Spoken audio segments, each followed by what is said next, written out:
लियाकत साहब बैठे ने, अब्दुर्रहमान भाई बैठे ने, ये सामने काका बैठा है। तो ताल्लुक इस तरह का रखोगे, बहुत खतरनाक तरीन चीज है। अगर इसका सही इस्तेमाल करोगे तुम्हें वली बना देगी, और अगर यदि इसका इस्तेमाल ठीक नहीं करोगे ये तुम्हारा कुछ नहीं रहने देगी।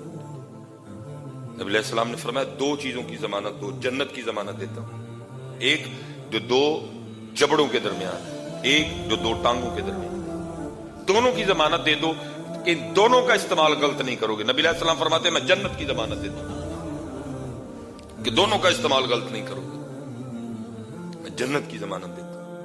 अफसोस ये है कि इस दौर में दोनों का इस्तेमाल नहीं ठीक हो। बोलने के हवाले से भी बड़े गैर मोहतात है, उस हवाले से भी कौम एक अजीब रास्ते पर चल रही है। अल्लाह सब पे राम फरमाए, अल्लाह सब पे फजल फरमाए, सब पे करम फरमाए।